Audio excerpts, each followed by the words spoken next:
إن الحمد لله نحمده ونستعينه ونستغفره ونؤمن به ونتوكل عليه ونعوذ بالله من شرور أنفسنا ومن سيئات أعمالنا من يهد الله فلا مضل له ومن يضلله فلا هادي له ونشهد أن لا إله إلا الله وحده لا شريك له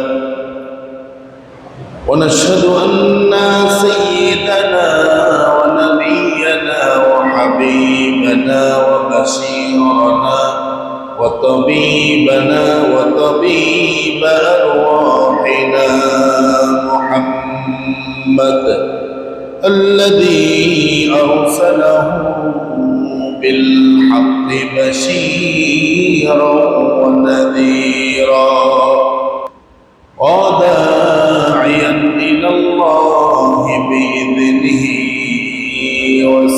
وسراجا منيرا أما بعد فقد قال الله تعالى في كلامه المجيد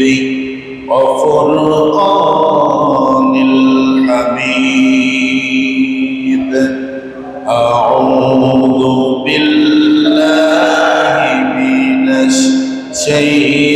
الشيطان الرجيم بسم الله الرحمن الرحيم إن الله وملائكته يصلون على النبي يا أيها الذين آمنوا صلوا عليه وسلموا تسليما اللهم صل على سيدنا مولانا محمد وعلى آل سيدنا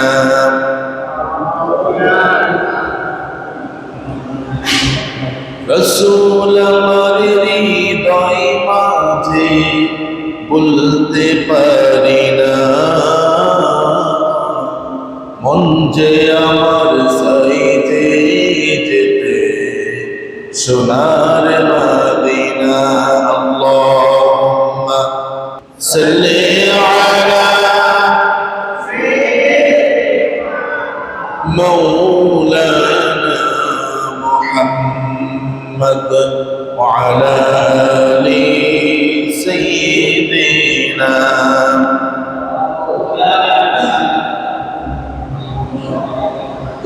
दुर्फशानी ने तेरी कतरों को दरिया कर दिया दिल को रोशन कर दिया आँखों को बीना कर दिया बला बला बिकमालिही कशाफत तुजा बिकमालिही हसनत जमीअ खसालिही सल्लु अलैहि সকল প্রশংসার মালিককে সকল ক্ষমতার উৎসকে সে আল্লাহ পাকের জন্য আমরা পড়ছি রব্বানা লাকাল হামদ হামদান কাসীরান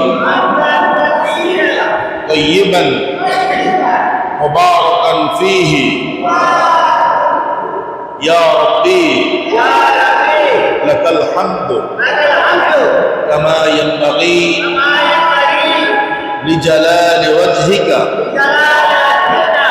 وعظيم سلطانك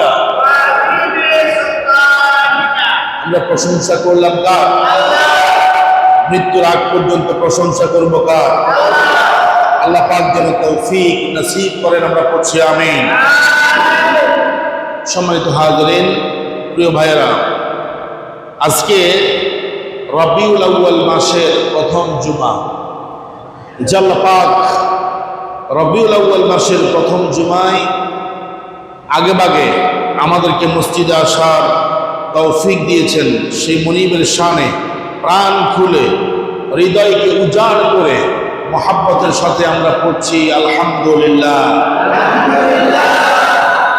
বিশ্বনবী, নবী, কুল সম্রাট, আমাদের সকলের প্রাণের নবী, সাইয়্যিদুনা হাবিবুনা উসওয়াতুনা কুদওয়াতুনা, যিনি সুপারিশ না করলে জান্নাতে যাওয়ার কোনো সুযোগ নেই, সেই নবীজির শানে আমরা পড়ছি সাল্লাল্লাহু আলাইহি। আমরা আল্লাহ পাকের শুকরিয়া এবং নবী করিম সাল্লাল্লাহু আলাইহি সাল্লামের শানে সালাত এবং সালাম প্রেরণ করার পর আমরা আজকের যেই নির্ধারিত আলোচনা, সেই নির্ধারিত আলোচনা আমরা করতে চাই। আল্লাহ পাক যেন আমাকে বলার এবং আমাদের সবাইকে এই আলোচনা থেকে শিক্ষা নেওয়ার তৌফিক দান করে, আমরা পড়ছি আমিন। গত জুমায় আমি বলেছিলাম যে এই জুমা থেকে আমরা বিশ্বনবী রাসূলুল্লাহ সাল্লাল্লাহু আলাইহি সাল্লামের জন্ম থেকে শুরু করে মৃত্যুর আগ পর্যন্ত যে সময়টুকু তিনি কাটিয়েছেন সেটার সার সংক্ষেপ আমরা আলোচনা করার চেষ্টা করব। ওমা তাওফীকি ইল্লা বিল্লাহ। প্রিয় ভাইরা, নবী করিম সাল্লাল্লাহু আলাইহি সাল্লাম যদিও বেশি হায়াত পাননি, মাত্র 63 বছর জীবিত ছিলেন। এই 63 বছর জীবনীতে নবী করিম সাল্লাল্লাহু আলাইহি সাল্লাম যা কিছু অর্জন করেছেন, যা কিছু উম্মতের জন্য বলেছেন, তার বর্ণনাগুলো আমরা আজীবন বললেও শেষ হবে না। সুবহানাল্লাহি ওয়া বিহামদিহি। তো আমরা আজকে নবী করিম সাল্লাল্লাহু আলাইহি সাল্লামের জীবনী থেকে, জন্ম থেকে আমরা শুরু করছি। আমার ভাইয়েরা, গত জুমায় আমরা আলোচনা করেছিলাম যে নবী করিম সাল্লাল্লাহু আলাইহি সাল্লামের আগমনের পূর্বে আরবের অবস্থা কেমন ছিল, ভালো ছিল না খারাপ ছিল। যেই সময়কে অন্ধকার যুগ বলা হতো, তাহলে বুঝেন সময়টা কেমন ছিল। সেই যুগে রহমত হিসাবে আল্লাহ সুবহানাহু ওয়া তাআলা রাসূলকে পাঠিয়েছেন। আলহামদুলিল্লাহ। নবীজি সাল্লাল্লাহু আলাইহি সাল্লাম তিনি এই পৃথিবীতে এসেছেন 570 খ্রিস্টাব্দে। রাসূল সাল্লাল্লাহু আলাইহি সাল্লাম দুনিয়াতে এসে বাবাকে দেখেন নাই, দেখছেন? নবীজির মা আমিনা, আমিনা শব্দ অর্থ হচ্ছে নিরাপদ, নিরাপত্তা। তিনি যখন গর্ভধারণ করলেন, বিশ্বনবী সাল্লাল্লাহু আলাইহি সাল্লামকে গর্ভের মধ্যে ধারণ করলেন, তার কয়েকদিন পূর্বেই আব্দুল্লাহ, নবী করিম সাল্লাল্লাহু আলাইহি সাল্লামের সম্মানিত পিতা, তিনি সিরিয়ার উদ্দেশ্যে তিনি ব্যবসা বাণিজ্যের জন্য গেলেন। সিরিয়া থেকে ব্যবসা বাণিজ্যের কাজ শেষ করে যখন মদিনাতে আসলেন, অসুস্থ হয়ে গেলেন এবং সেখানেই তিনি ইন্তেকাল করলেন। আমার ভাইরা, ইন্তেকালের কয়েক মাস পরেই আমিনার কোল আলোকিত করে এই পৃথিবীর সর্বশ্রেষ্ঠ মানব মুহাম্মদ রাসূলুল্লাহ সাল্লাল্লাহু তিনি এসেছেন। দেখেন, সন্তান যখন মায়ের গর্ভে থাকে তখন অস্বাভাবিক কিছু পরিবর্তন দেখা দেয়, তাই না? আমাদের মা কত কষ্ট করেছেন, আমাদেরকে পেটে ধারণ করেছেন। স্বাভাবিকভাবে আমরা দেখি যে কোনো সন্তান যখন মায়ের গর্ভে আসে তাহলে মা হাঁটতে পারেন না, ঠিকভাবে চলতে পারেন না, ঠিক মতো খেতে পারেন, রাতের বেলা ঘুমাতে পারেন না, কষ্টের পর কষ্ট। কিন্তু আমিনা বলেন, মা শাআরতু আন্নী হামালতু বিহি, মুহাম্মদ সাল্লাল্লাহু আলাইহি সাল্লামকে আমি, মুহাম্মদকে আমি, শিশু মুহাম্মদকে আমি গর্ভে ধারণ করেছি। মুহাম্মদ যে আমার গর্ভের ভিতরে, পেটের ভিতরে আছে, মা শাআরতু, আমি কখনো এটা অনুভব করতাম না। মনে হয় যেন আমার পেটের ভিতরে কোনো কিছুই নেই, অর্থাৎ বাড়ি মনে হতো না। সুবহানাল্লাহ। তার মানে আল্লাহ পাক রাসূলের মা আমিনাকে গর্ভধারণের যে কষ্ট, সেই কষ্ট দেন নাই। সুবহানাল্লাহ। আর রাসূল তিনি তো অন্যান্য মানুষের মতো না, তিনি মায়ের গর্ভে আছেন, শান্তশিষ্টভাবে তিনি আছেন, কোনো ওজন, কোনো ব্যথা, কোনো বেদনা কিচ্ছু নেই। আমিনা বলেন, মুহাম্মদ আমার গর্ভে ছিল, আমার অনুভবই হয় নাই যে আমার গর্ভের মধ্যে একটা সন্তান আছে। আল্লাহু আকবার। তিনি বলেন, ওয়ালা ওয়াজাদতু লাহু সাকলাতুন কামা তাজিদুন নিসা, সন্তান গর্ভে ধারণ করতে গিয়ে অন্যান্য মহিলারা যেরকম পেট ভারী মনে হয়, আমার কাছে এরকম কিছুই মনে হয় নাই। আল্লাহু আকবার, সুবহানাল্লাহ। রাসূল সাল্লাল্লাহু আলাইহি সাল্লাম মায়ের গর্ভ থেকে যখন দুনিয়াতে আসলেন, আমিনা বলেন, যেদিন শিশু মুহাম্মদ আমার গর্ভ থেকে দুনিয়াতে আসলো, আন্নাহু ইয়াখরুজু মিনহা নূরুন আদাআত মিন কুসুরিশ শাম, আমার গর্ভ থেকে যখন মুহাম্মদ দুনিয়াতে আসলো, মনে হয় যেন একটা, আমার গর্ভ থেকে একটা আলো, একটা নূর বের হয়েছে। আল্লাহু আকবার। সেই নূর, সে আলো পুরো মক্কাকে আলোকিত করেছে। শুধু মক্কা না, শাম দেশের যে বিল্ডিংগুলো, দালানগুলো, সেই দালানগুলো পর্যন্ত আমার মনে হচ্ছে আলোকিত হয়ে গেছে। আল্লাহু আকবার। বিশ্বনবী দুনিয়াতে আসলেন, দুনিয়া আলোকিত করেন। এই দুনিয়াতে বিশ্বনবী আসলেন, কোন সময় আসলেন? আব্দুল্লাহ ইবনে আব্বাস রাদিয়াল্লাহু তাআলা আনহু বলেন, হস্তির বছর বিশ্বনবী সাল্লাল্লাহু আলাইহি সাল্লাম দুনিয়াতে এসেছেন। হস্তির বছর, হস্তির বছর কি? অর্থাৎ জালিম বাদশাহ আব্রাহা, হস্তি বাহিনী, হাতির একটা বিশাল বাহিনী নিয়ে বাইতুল্লাহকে ধ্বংস করতে এসেছে। দেখেন, আল্লাহর ঘর কি ধ্বংস করা যায়? আল্লাহর ঘর নিয়ে যারা ষড়যন্ত্র করে, ওরাই ধ্বংস হয়। আল্লাহর ঘর পৃথিবীতে টিকে থাকে। সুবহানাল্লাহ। যেই বছর হস্তির ঘটনা, অর্থাৎ হাতি, বিশাল বিশাল হাতি, ঘোড়া এবং জনবল নিয়ে বাদশাহ আব্রাহা যখন বাইতুল্লাহ মাটির সাথে মিশে দেওয়ার জন্য রওনা হয়েছে, আল্লাহ পাক তাকে অদিয়ে মুহাসসাল নামক জায়গাতে হাতি সুদ্ধা এমনভাবে ধ্বংস করেছে। বুশি দেখছেন আপনার? বুশি, কাসফিন মাকুল, বুশি বানায় দিয়েছে। তার মানে আল্লাহ বুঝাতে চেয়েছে, আমার ঘর ধ্বংস করার মতো সাহস তুমি করেছ, তোমাকে আমি এমনি মারবো না, এমন ভাবে বুশি করবো তোমার অস্তিত্ব কেউ খুঁজে পাবে না। আল্লাহু আকবার।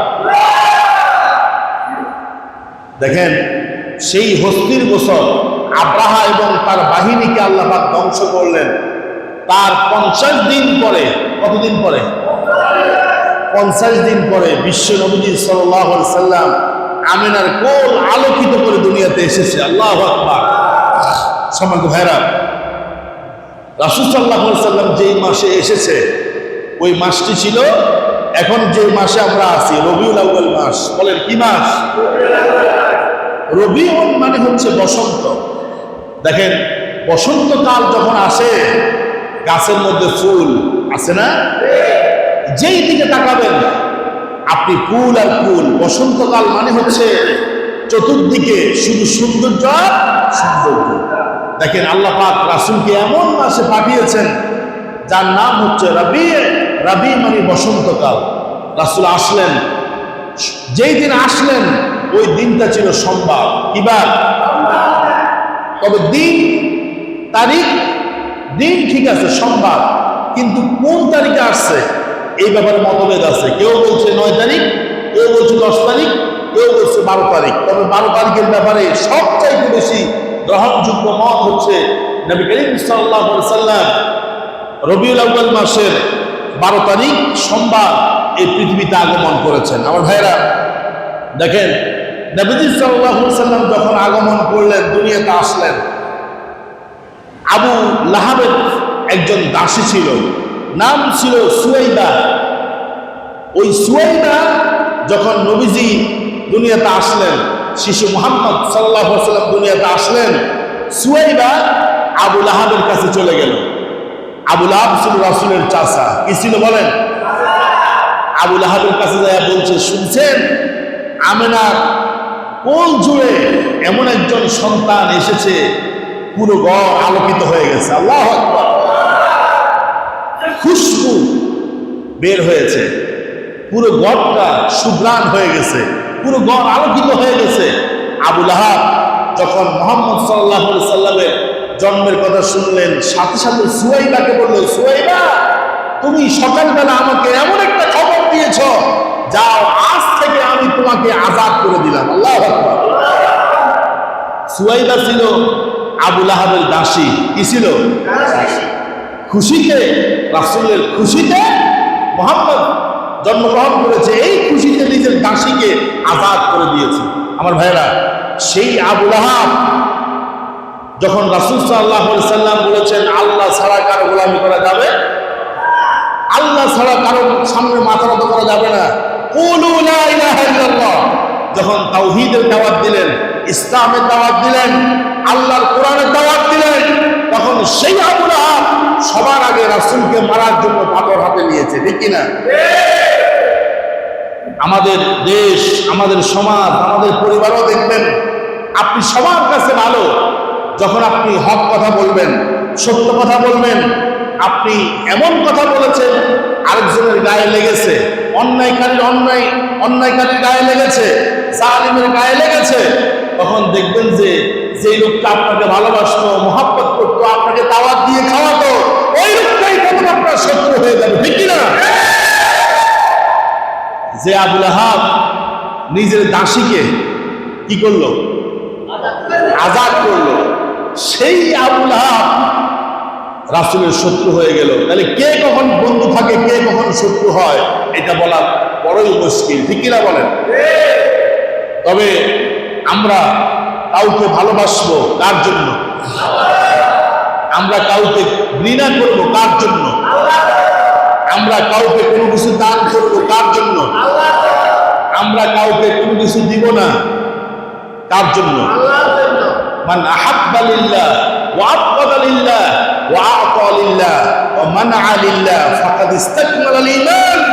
আমাদের ভালোবাসা হবে আল্লাহর জন্য। ঠিক কি না বলেন আমার ভাইরা? তাহলে আবু লাহাব খুশি হয়ে গেল, দাসী আজাদ করল। এবার বিশ্ব নবী সাল্লাল্লাহু আলাইহি সাল্লাম দুনিয়াতে আসছে, এই খবর দাদা আব্দুল মুত্তালিবকে দিতে হবে, কারণ বাবা তো কিছুদিন আগে মারা গেল। এখন দাদা আব্দুল মুত্তালিব সে যদি এটা শুনে অনেক খুশি হবে। আমেনা আব্দুল মুত্তালিবের কাছে খবর পাঠালেন,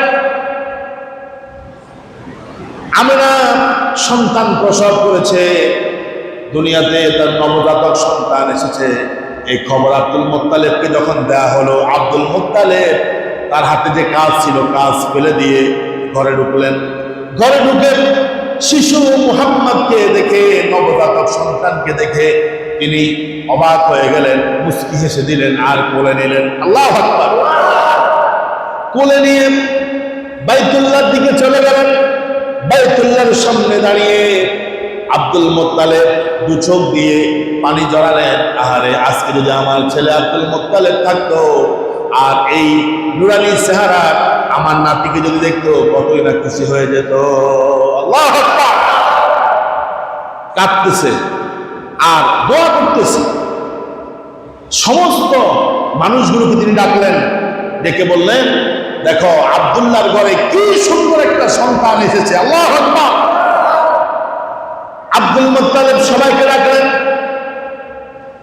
সিরাতের কিতাবের মধ্যে এসেছে সবাইকে আপ্যায়ন করালেন, কিছু খাবার খাওয়ালেন, এরপরে বললেন আমি এই নবজাতক সন্তানের নাম রাখলাম মোহাম্মদ। আল্লাহু আকবার। কি নাম রাখছে? সবাই বলতেছে আব্দুল মুত্তালিব আমাদের বংশের কারণ নামের সাথে তুমি নাম মিলায় রাখো নাই, তুমি এমন একটা নাম রাখছো যেই নাম কুরাইশ বংশের মধ্যে আর কারো নাই। আল্লাহু আকবার। আসলে আব্দুল মুত্তালিব কি এই নাম রাখছে না আল্লাহই আব্দুল মুত্তালিবকে শিখিয়ে দিয়েছে? কারণ শেষ নবীজির নাম কি হবে এটা আল্লাহ পাক আগেই কি করছে, নির্দিষ্ট করে রেখেছে। সুবহানাল্লাহ। নবীদের নামগুলো আল্লাহর আরশে লেখা আছে। এখন আব্দুল মুত্তালিব এমন একটা নাম বলছে আনকমন, সবাই বলতেছে তুমি এমন একটা নাম রাখছো যেটা আমাদের পূর্বপুরুষের মধ্যে কারো নামের সাথে কেন রাখছো? আব্দুল মুত্তালিব বললেন আরাদতু আন ইয়াহমাদুহু আল্লাহু ফিস সামা ওয়া খালকুহু ফিল আরদ। আমি এমন একটা নাম রাখছি, এই নামের অর্থ হচ্ছে অধিক প্রশংসিত। মুহাম্মদ মানে কি? অধিক, যার প্রশংসা সবাই করে। আব্দুল মুত্তালিব বললেন আরাদতু আমি ইচ্ছা করি আন ইয়াহমাদুহু আল্লাহু ফিস সামা, আকাশের মধ্যে আল্লাহ রাব্বুল আলামিন এই নবজাতক শিশুর প্রশংসা করবে। সুবহানাল্লাহ।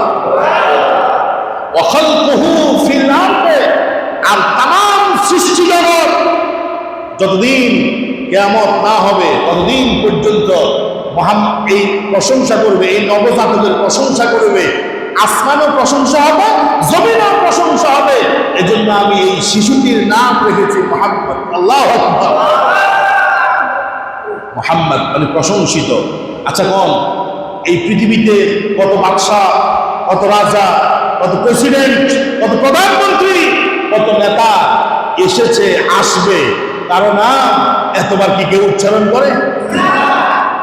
মুয়াজ্জিন যতবার আযান দেয় ততবার বিশ্ব নবী সাল্লাল্লাহু আলাইহি সাল্লামের নাম আছে কিনা? সবাই বলতে আছে কিনা? যতবার আমরা নামাজের মধ্যে দুরূদ ইব্রাহিম পড়ি ততবার নবীজির নাম আছে কিনা? অর্থাৎ এত বেশি প্রশংসা, এত বেশি নাম পৃথিবীতে আর কারো উচ্চারিত হয় না যত বেশি আমাদের নবীজির নাম উচ্চারিত হয়। এত বেশি প্রশংসা আর কারো করা হয় না যত বেশি প্রশংসা, গুণগান বিশ্ব নবীজির করা হয়। আল্লাহু আকবার। নামের সাথে কাজের মিল আছে কিনা? নামের সাথে কাজের মিল আছে কিনা? মুহাম্মদ প্রশংসিত, আসলে তিনি প্রশংসার যোগ্য। কিন্তু আমাদের দেশে দেখবেন অনেকের নাম আছে ঈমান আলী, কি কিন্তু ওটার ভিতরে ঈমান। একজনের নাম হচ্ছে আতর আলী, গায়ের থেকে দুর্গন্ধ বের হয়, আছে কিনা? আরেকজনের নাম হচ্ছে ফজর আলী, জীবনে ফজর নামাজ পড়ে নাই, আছে কিনা? কম। নামের সাথে কি কাজের মিল আছে? তো আব্দুল মুত্তালিব বলতেছে যে আরাদতু আন ইয়াহমাদুহু আল্লাহু ফিস সামা, আমি চাই যে এই নবজাতক শিশুর প্রশংসা আল্লাহ আসমানে বসে বসে করবে, আর ওয়া খালকুহু ফিল আরদ, तमाम মাখলুকাত জমিনে এই শিশুর প্রশংসা করবে। এই জন্য তার নাম হচ্ছে মুহাম্মদ। আল্লাহু আকবার। বিশ্বনবী বললেন ইন্না লি আসমান, আমার অনেক নাম আছে, শুধু যে আমার নাম মুহাম্মদ তা না, আমার অনেক। ইন্না লি আসমান, আমার অনেক নাম আছে। আনা মুহাম্মদ, আমি মুহাম্মদ। আনা আহমদ, আমার আরেকটি নাম হচ্ছে আহমদ। আল্লাহু আকবার।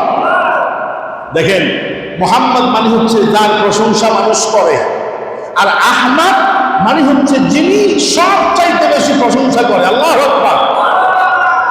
আরবি কাওয়ায়েদ যারা বুঝে, আহমদ এটা ইসমে তাফদীলের সিগা, সুপারলেটিভ ডিগ্রি, তার মানে অধিক প্রশংসাকারী।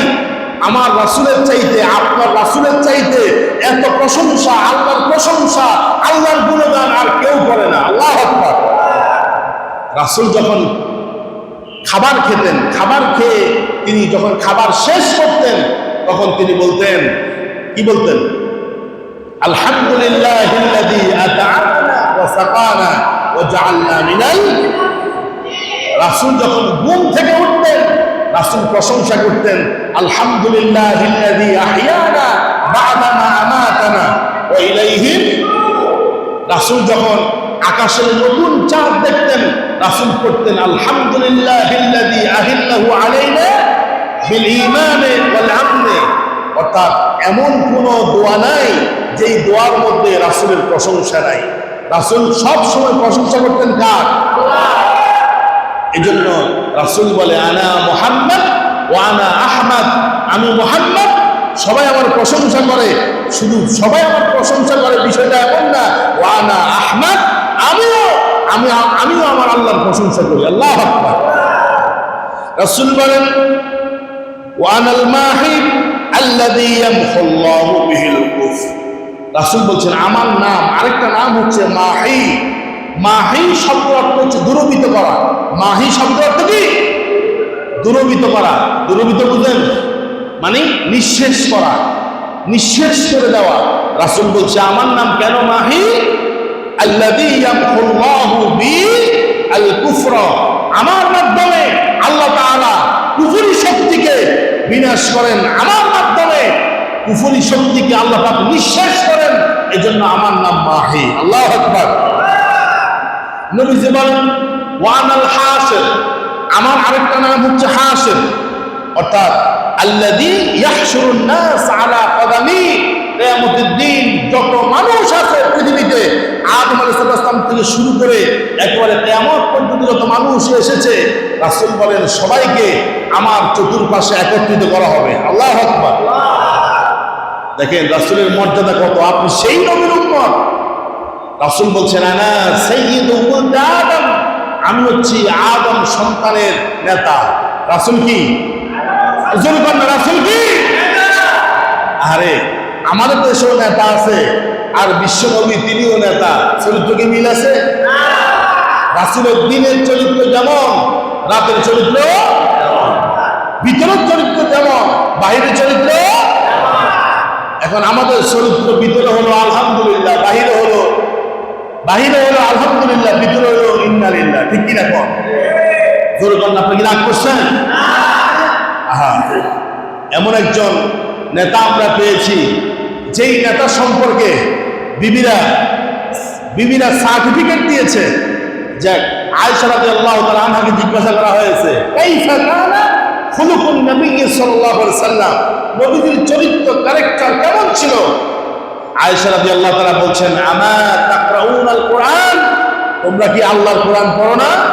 রাসূল বলছে কানা খুলুকুহু, আয়েশা বলছে কানা খুলুকুহু খুলুকুল কোরআন, যে কোরআনের মধ্যে যে চরিত্র আছে, কোরআনের মধ্যে যা আছে আমার বিশ্বনবীর চরিত্র হুবহু। অর্থাৎ কোরআনে যা আছে আমার রাসূল তা, এর বিপরীত আমার রাসূল কখনো করেন নাই। আল্লাহু আকবার। রাসূল সাল্লাল্লাহু আলাইহি সাল্লামের সাথে যিনি সব সময় সফর থাকতেন হাসান বিন সাবিত রাদিয়াল্লাহু তাআলা, তিনি রাসূলকে বলেছেন খুলিকতা মুবাররান, খুলিকতা মুবাররান, আল্লাহ আপনাকে পবিত্র করে সৃষ্টি করেছেন, যে আপনার মতো চরিত্রবান মানুষ আমি আমার জীবনেও দেখি নাই। আল্লাহু আকবার।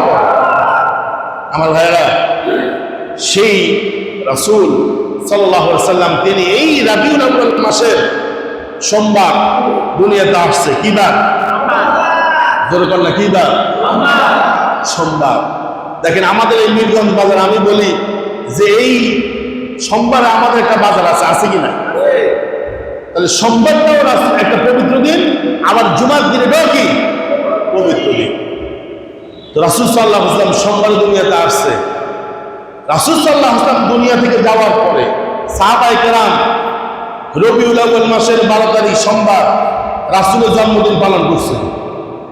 কথা বলে না যে মানে কি? আমার কথা বুঝেন নাই? রাসূল সাল্লাল্লাহু আলাইহি ওয়াসাল্লাম রবিউল আউয়াল মাসের 12 তারিখ, যদিও ইখতিলাফ আছে দিনের তারিখের ব্যাপারে, আচ্ছা আমি 12 তারিখ ধরলাম, 12 তারিখ সোমবার রাসূল দুনিয়াতে আসছে। রাসূল সাল্লাল্লাহু আলাইহি ওয়াসাল্লাম ইন্তেকালের পরে সাহাবায়ে কেরামরা রাসূলের জন্মদিন পালন করছে। কেউ মনে কষ্ট নেবেন না, কাউকে মনে কষ্ট দেওয়ার জন্য আমি বলি না। আমাদের দেশে কিছু কিছু ভাই অতি ভক্তি দেখাতে গিয়ে রবিউল আউয়াল মাসের 12 তারিখ রাসূলের জন্মদিন পালন করে। আচ্ছা, এটা যদি সওয়াবের কাজ হতো তাহলে আমি নিজে রাসূলের জন্মদিন পালন করতাম, কারণ এটার মধ্যে সওয়াব আছে। ঠিক কিনা কোন আমার ভাইরা? রাসূল সাল্লাল্লাহু আলাইহি সাল্লাম তিনি সোমবার, প্রতি সোমবার রাসূল রোজা রেখেছেন। আল্লাহু আকবার। সাহাবায়ে কেরাম রিদওয়ানুল্লাহি তাআলা আলাইহিম আজমাইন জিজ্ঞাসা করলেন, লিমা সুমতা ইয়া রাসূলুল্লাহ সাল্লাল্লাহু আলাইহি সাল্লাম, হে রাসূল আপনি কেন সোমবারের দিন রোজা রাখেন? রাসূল বলছেন, যাকা ইয়াউমুন উলিদতু ফীহি, যাকা ইয়াউমুন উলিদতু ফীহি, এটা তো সেই দিন যেই দিন আমি জন্মগ্রহণ করেছি। আল্লাহু আকবার। আপনি রাসূলের জন্মদিনে রোজা রাখেন, রাসূলের জন্মদিনে আপনি মানুষকে খাওয়ান, ভালো ভালো কাজ করেন, ওয়েলফেয়ার কাজ করেন, এটা সওয়াব হবে। কিন্তু আল্লাহর কসম দিয়ে বলছি, জশ্নে জুলুস পালন করবেন, জন্মদিন পালন করবেন, র্যালি করবেন, একটা সওয়াব এটার মধ্যে নাই। ঠিক কিনা বলেন? আকাম নিয়ে আসি, ভালো কিছু নাই, শুধু আমরা আকাম নিয়ে আসি। আল্লাহ যেন আমাদেরকে হেদায়েত দান করে, পড়েন আমিন। আমাদেরকে যেন সঠিক বুঝ দান করেন, পড়েন আমিন। আল্লাহ যেন গোমরাহি থেকে আমাদেরকে হেফাজত করেন, পড়েন আমিন। আমার ভাইরা, এবার আসেন, রাসূল সাল্লাল্লাহু আলাইহি ওয়াসাল্লাম যেই বংশে জন্মগ্রহণ করেছেন, সেই বংশ কি কোনো নরমাল বংশ ছিল? আমার আর আপনার বংশ পরিচয় হয়তো সর্বোচ্চ আমি আমার দাদার নাম পর্যন্ত বলতে পারবো, কিন্তু আমার দাদার বাবাকে, আমার দাদার বাবা কে ছিল আমি বলতে পারবো না। আপনাদের এখানে কি বলতে পারবেন? হয়তো খতিয়ান দেখে দুই একজনে বলতে পারবেন, যারা জমির দলিল খতিয়ান এগুলা বুঝেন ওরা বলতে পারবে। কিন্তু যেই জেনারেশন এখন আছে, অনেকে আছে দাদার নামও জানে না। আছে কি না? কথা বলেন, আছে? আর দাদার নাম জানতেন। ওই দিন একজনে জিজ্ঞাসা করলো, তোমার বাবার নাম কি? বলতেছে, আমি একটু আইডি কার্ড খুলে দেখি। কথা কয় না, আইডি কার্ডটা খুলে দেখি, কয় সঠিক নাম তো আমি জানি না। আইডি কার্ড খুলে তারপর বাবার নাম বলতেছে। এক সাংবাদিক একজনকে ইন্টারভিউ দিতেছে, দেখেন বাবার নাম আমরা ভুলে যাচ্ছি। কথা বুঝেন নাই? বাবার নাম তো ভুলে যাবে, কারণ নিজের বাবাকে বাদ দিয়ে আমরা যেভাবে অমুক তমুককে বাবা বলে ডাকি, ওই বাবা রাখতে রাখতে আসল বাবার খবরই নেই। ঠিক কিনা বলেন? আমার নবী সাল্লাল্লাহু আলাইহি ওয়াসাল্লাম যেই বংশে এসেছেন, সেই বংশের একেবারে নসবনামা, মানে একেবারে আদম আলাইহিস সালাম পর্যন্ত, বিশেষ করে বুখারী শরীফের মধ্যে এসেছে যে রাসূল সাল্লাল্লাহু আলাইহি ওয়াসাল্লাম তার বংশ পরিচয় একেবারে, আমরা কোনো 10 শ্রেণী 20 শ্রেণী এভাবে রাসূল সাল্লাল্লাহু আলাইহি ওয়াসাল্লাম নিজের বংশ এবং বংশ পরিচয় সাহাবীদের সামনে বলেছেন। সুবহানাল্লাহ।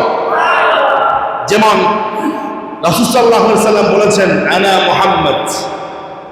মুহাম্মদ সাল্লাল্লাহু ইবনে আব্দুল্লাহ ইবনে আব্দুল মুত্তালিব ইবনে হাশিম ইবনে আব্দ মানাফ ইবনে কুসাই ইবনে কালাব, এভাবে করতে রাসূল সাল্লাল্লাহু আলাইহি ওয়াসাল্লামের বংশ একেবারে আদম আলাইহিস সালাম, এখান দিয়ে মাঝখান দিয়ে আদম আলাইহিস সালামের আগে রাসূল সাল্লাল্লাহু আলাইহি ওয়াসাল্লামের বংশ গিয়ে মিলেছে ইব্রাহিম আলাইহিস সালামের ছেলে ইসমাঈল আলাইহিস সালামের বংশের সাথে। আল্লাহু আকবার। দেখেন কি বংশ পরিচয়, রাসূলের শ্রেষ্ঠ বংশ কুরাইশ বংশে আল্লাহ সুবহানাহু ওয়া তাআলা রাসূল সাল্লাল্লাহু আলাইহি ওয়াসাল্লামকে পাঠালেন। এবার আসেন, যেই শহরে রাসূল এসেছেন সেই শহরের নাম মক্কা। বলেন, সেই শহরের নাম কি? মক্কা। কোরআনে যেই শহরকে বলা হয়েছে মক্কা, বলেন কি? ইন্না আউওয়ালা বাইতিন উযিআ লিন-নাস লাল্লাযী বিমক্কা। এটাকে আল্লাহ পাক মক্কা শহরকে বলছেন মুবারক, বরকতময়। সুবহানাল্লাহ। আমি একবার গিয়ে যা দেখেছি আমার তো বারবার যেতে মন চায়।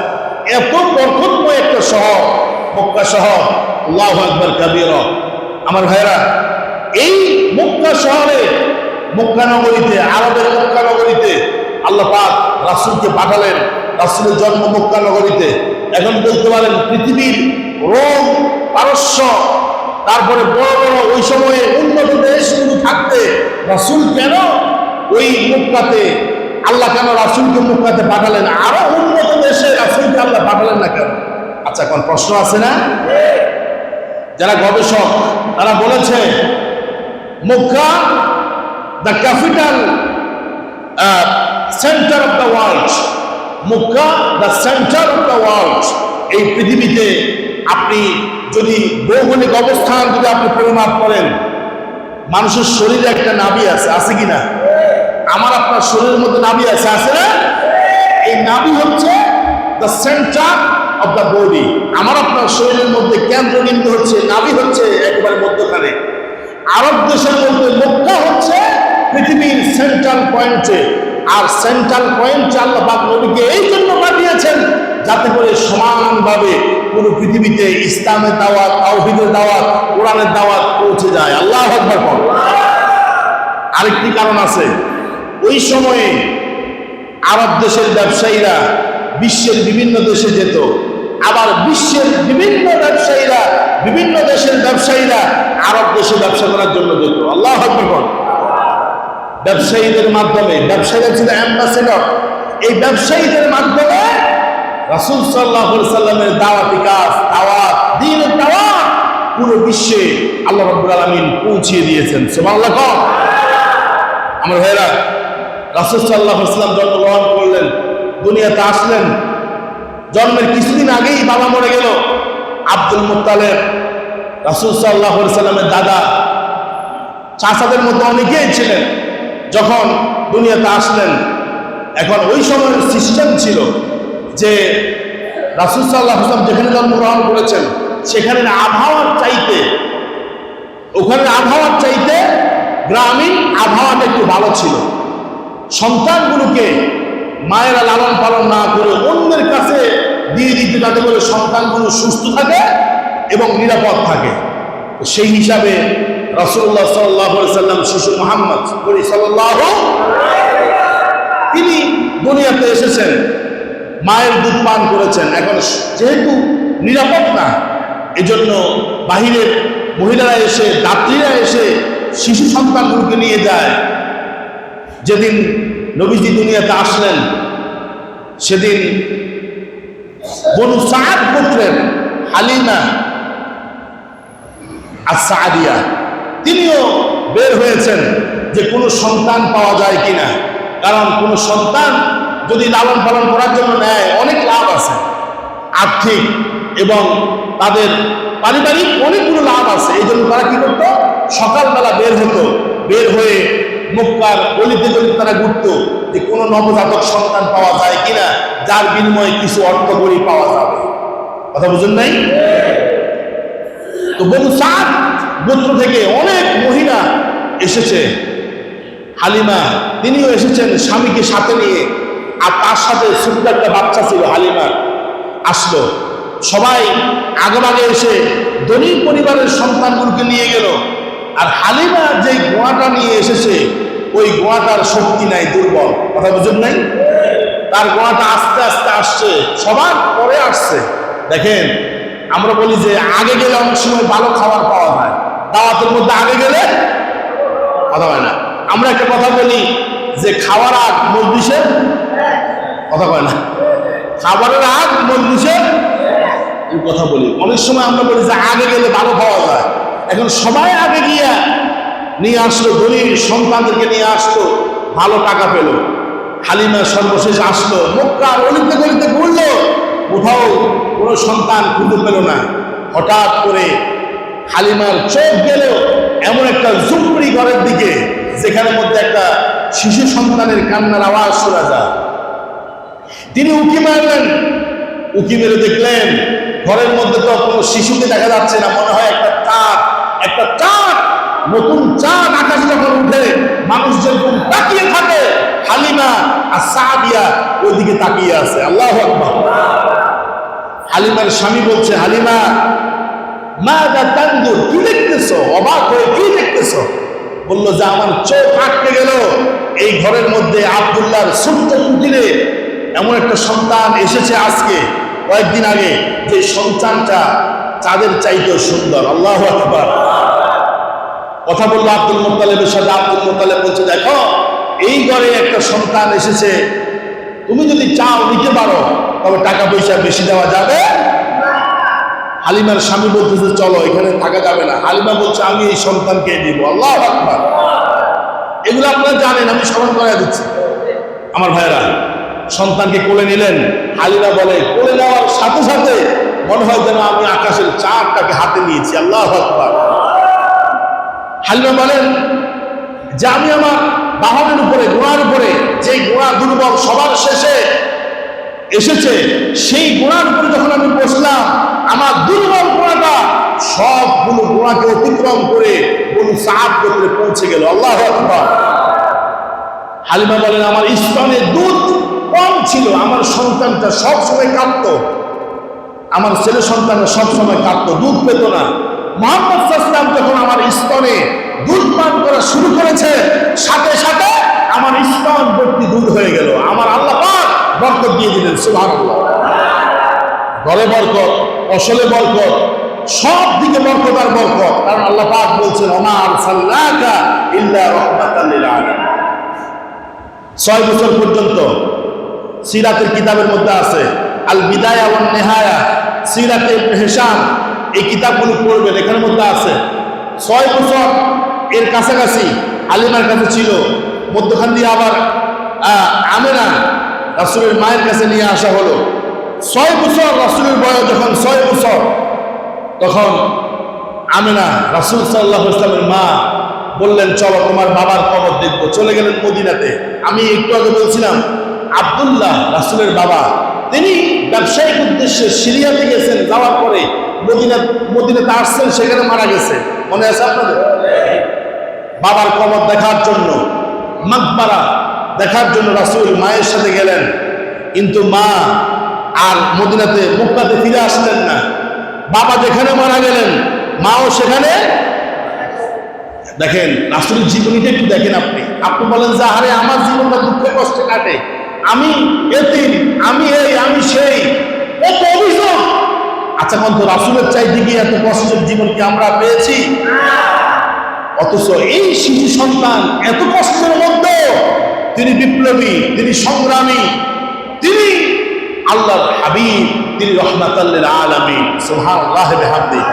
রাসূলের জীবনী শুধু আমরা শুনবো তা না, এখান থেকে প্রতিটি লাইনে লাইনে আমাদের জন্য শিক্ষা আছে। আল্লাহু আকবার। আবওয়া নামক জায়গাতে মা মারা গেলেন। এরপরে দাদা আব্দুল মুত্তালিব, দেখেন 8 বছর বয়স, যখন রাসূলের বয়স 8 বছর, 6 বছর বয়সে মা চলে গেলেন।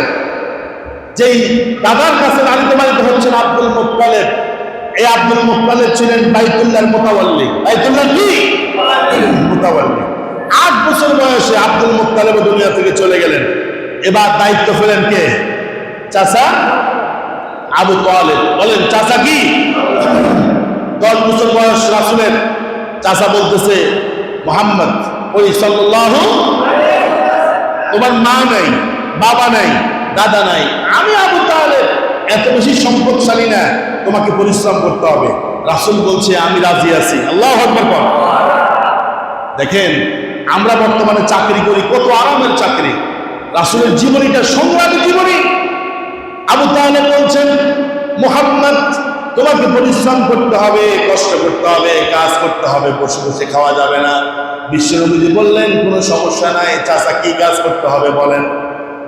আবু তালেব এক ব্যক্তির অনেকগুলো বকরি ছিল।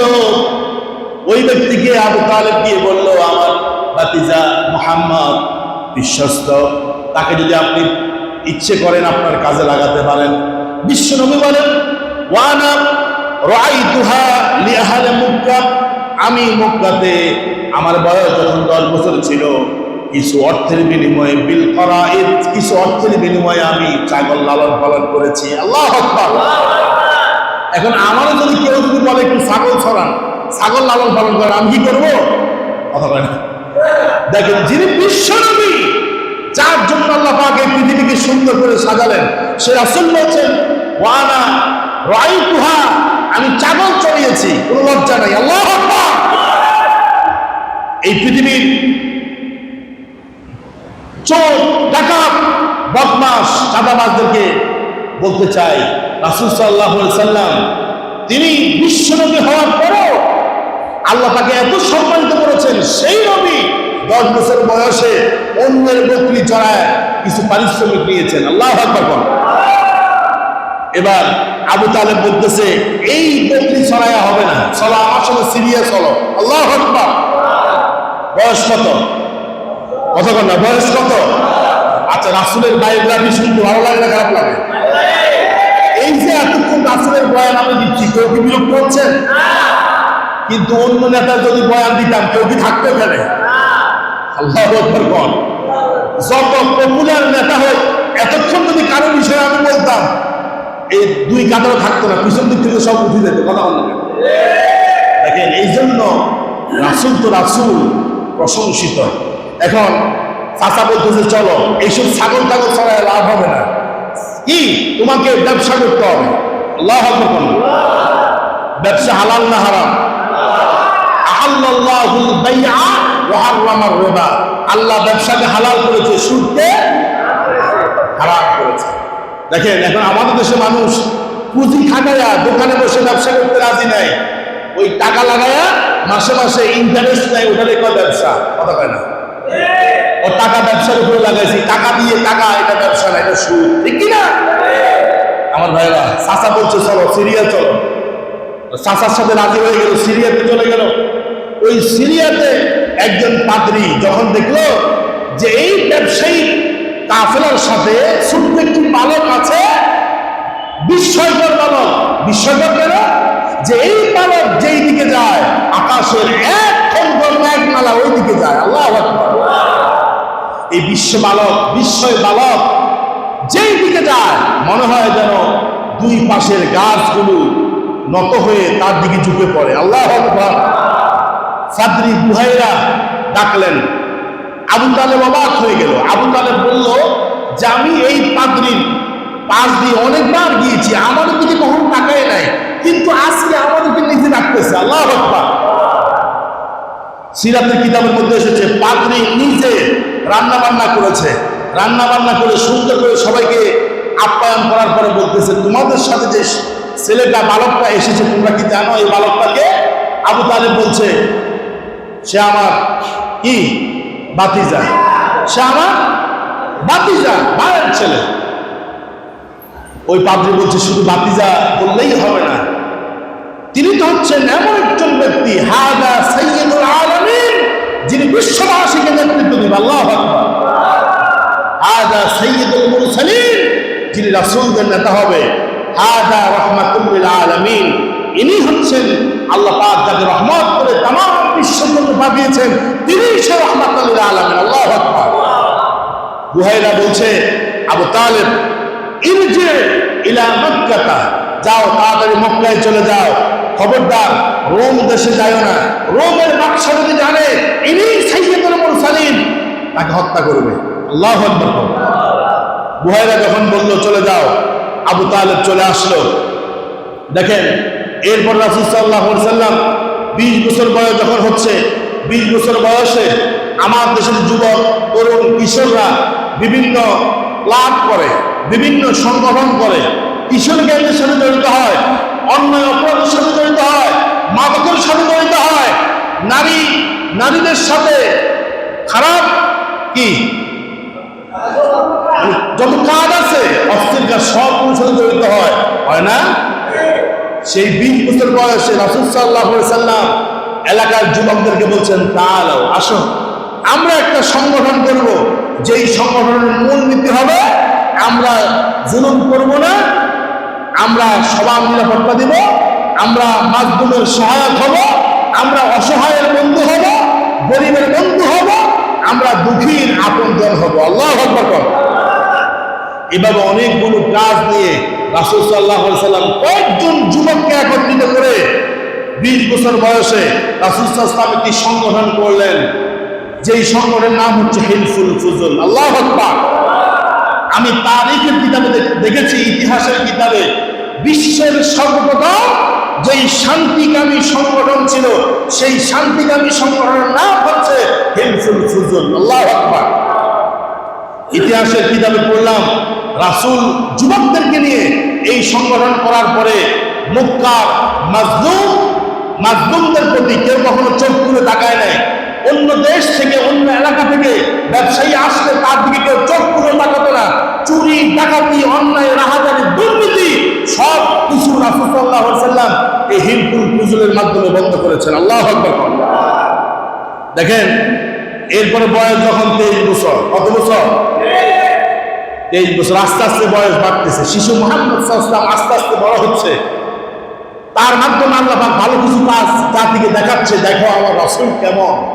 23 বছর বয়স যখন হয়ে গেল, চতুর্দিকে রাসূল সাল্লাল্লাহু আলাইহি ওয়াসাল্লামের প্রশংসা, মানুষ সেই দিকে যায়, শুধু একজনের নাম মুহাম্মদ সাল্লাল্লাহু আলাইহি ওয়াসাল্লাম। তখনও তিনি নবী হন নাই, তার প্রশংসা চতুর্দিকে। একসময় প্রশংসা মক্কার একজন প্রেস্টিজিয়াস লেডি, যিনি অনেক সম্পত্তির মালিক, নাম কি খাদিজাতুল কুবরা রাদিয়াল্লাহু তাআলা আনহা। তার একটা উপাধি আছে তাহেরা। তাহেরা মানে কি পবিত্রা, অর্থাৎ তিনি পবিত্র। তার দুজন স্বামী পরপর মারা গেল, তিনি নিজেকে পবিত্র রাখলেন। মক্কার সম্ভ্রান্ত বংশের ধনী ব্যবসায়ীরা তাকে বিয়ের প্রস্তাব দিয়েছে, কিন্তু খাদিজা আর তাহেরা তিনি বিবাহ বসেন নাই। কারণ তিনি চিন্তা করেন, আমার তো সম্পদ আছে, সম্পদ দরকার নাই, আমার চরিত্রবান একজন পুরুষ দরকার। আল্লাহু আকবার। তিনি রাসূলকে প্রথমেই বিয়ের প্রস্তাব দিলেন না, আগে পরীক্ষা করলেন। কি করলেন? পরীক্ষা করলেন। রাসূলকে তিনি তার ব্যবসায়িক একটা মূলধন দিলেন, মূলধন দিয়ে বললেন যে আপনি সিরিয়াতে গিয়ে ব্যবসা করেন। 23 বছর বয়সে রাসূল সাল্লাল্লাহু আলাইহি ওয়াসাল্লাম খাদিজা আত-তাহেরা রাদিয়াল্লাহু তাআলা আনহা ওই মূলধন নিয়ে সিরিয়াতে ব্যবসা করলেন। প্রথম বছরেই যে মূলধন ছিল সেটা দ্বিগুণ তিনি নিয়ে আসলেন। আল্লাহু আকবার। খাদিজা চিন্তা করছে, যখন আমানতদারিতা নাই, ইনসাফ নাই, মানবতা নাই, এই সময়ে দ্বিগুণ ব্যবসায়িক লাভ যেই যুবক আমাকে দিতে পেরেছে, এই যুবককে আমি আমার স্বামী হিসাবে গ্রহণ করতে চাই। আল্লাহু আকবার। খাদিজা রাদিয়াল্লাহু তাআলা আনহা, তার একজন বান্ধবী ছিল, বান্ধবীর নাম নাফিসা। কি নাম? মন থাকবে? বান্ধবীর নাম ভালোই মন থাকবে। নাফিসাকে নিয়ে প্রস্তাব পাঠালেন রাসূলের কাছে। রাসূল সাল্লাল্লাহু আলাইহি ওয়াসাল্লাম চাচাকে জানালেন, বিয়ে হয়ে গেল। খাদিজা রাদিয়াল্লাহু তাআলা রাসূলকে বলছেন, ও রাসূল, ইন্নী ক্বাদ রাগিবতু ফীকা, আমি আপনার প্রতি এই আসক্তি, আমার আসক্তি আপনার প্রতি এই জন্য হয়েছে, লিআমানাতিকা, আপনার আমানতদারিতার কারণে, ওয়াহুসনে খুলুকিকা, আপনার উত্তম চরিত্রের কারণে, ওয়াসিদকু হাদিসিক, আপনার সত্য কথার কারণে আমি আপনার প্রতি আসক্ত হয়েছি। আপনার রূপ, সৌন্দর্য, যৌবন কিছুতে আমি আসক্ত হই নাই। আল্লাহু আকবার। যুব সমাজকে বলি, চেহারার সৌন্দর্য, অর্থ সম্পদ এগুলো মূল না, কারণ এগুলো দেয় কে? আল্লাহ। আমাদের চেহারা দিছে কে? ফি আইয়ি সূরাতিন মা শাআ রাব্বাক, আরে আল্লাহ যেমন চাইছে আমাকে আপনার সেভাবে বানিয়েছে। লাকাদ খালাকনাল ইনসানা ফি আহসানি তাকওয়িম, উত্তম চেহারা সুরত দিয়ে আল্লাহ বানিয়েছে। চেহারা নিয়ে কোনো অহংকার করার কি নাই, কোনো কারণ। চরিত্র যদি ভালো করতে পারেন, এটা নিয়ে গর্ব করা যায় যে আমার চরিত্র ভালো। আলহামদুলিল্লাহ কম। রাসূলের বিয়ে হয়ে গেল কার সাথে? আচ্ছা, খাদিজা কি সম্পদ চাইছে? কথা বলে না, চাইছে? এখন দেখেন আমাদের মধ্যে কত ভালো মানুষ আছে, নামাজি আছে, হাজী সাহেব আছে, ইমাম, হুজুর। আমি আমার নিজের কথা বলি, আমার মেয়ের বিয়ের জন্য আসলো, আমি আগে দেখবো যে ছেলে প্রতিষ্ঠিত কিনা, ঠিক কিনা? কর ছেলের কি আছে, এটা আমাদের একটা অভ্যাস হয়ে গেছে। অথচ দরকার আছে, দরকার ছিল যে আগে দিনদারিত্ব দেখা। কথা ঠিক কিনা? বংশ, সম্পদ, সৌন্দর্য এগুলি পরে। রাসূল বলছেন ফাকবার বিজাতিদ দ্বীন, আগে দিনদারিত্ব দেখতে হবে। দেখেন ওই সময় রাসূল এখন নবী হন নাই। রাসূলের বয়স সিরাতের কিতাব অনুযায়ী রাসূলের বয়স 25, আর খাদিজার বয়স কত? 40। বিয়ে হয়ে গেল। বিয়ে হওয়ার পরে খাদিজার গর্ভে আমরা বলি রাদিয়াল্লাহু তাআলা আনহা 6 জন সন্তান এসেছে। কয়জন? যেরকম না, কয়জন? এখন আমরা যদি বলি যে রাসূল সাল্লাল্লাহু আলাইহি ওয়াসাল্লাম আমরা সবাই ভালোবাসি, রাসূল সাল্লামের মেয়েদের নাম কি, ছেলেদের নাম কি অনেকে পারবে? পারবে না। পারবে না, অনেকে পারবে না। আমার ভাইয়েরা, 6 জন। রাসূলের মোট ছেলে মেয়ে ছিল 7 জন। কথা কয় না, কয়জন? তার মধ্যে 6 জন ছিল খাদিজা রাদিয়াল্লাহু তাআলা আনহা, আর আরেকজন ছিল মারিয়া কিপ্তি, মারিয়া কিপ্তিয়া। তার গর্ভে আরেকজন ছেলে সন্তান হয়েছিল, ওটাও মারা গেছে। দেখেন রাসূল সাল্লাল্লাহু আলাইহি ওয়াসাল্লামের ছেলে ছিল তাহলে মোট 3 জন। কয়জন? 3 জন। মেয়ে কয়জন? 4 জন। ছেলেদের মধ্যে প্রথম যার নাম, প্রথম যে সন্তান ছিল তার নাম ছিল কাসেম। বলেন কি নাম? দ্বিতীয় যে সন্তান তার নাম ছিল আব্দুল্লাহ, যাকে তাহের বলা হতো, তাহের, আব্দুল্লাহ। তৃতীয় যে সন্তান ছিল, ছেলে সন্তান, তার নাম ছিল ইব্রাহিম। বলতে পারবেন? কথা বলে না। 1 নম্বর কি? 2-1 মিনিট দেরি হচ্ছে।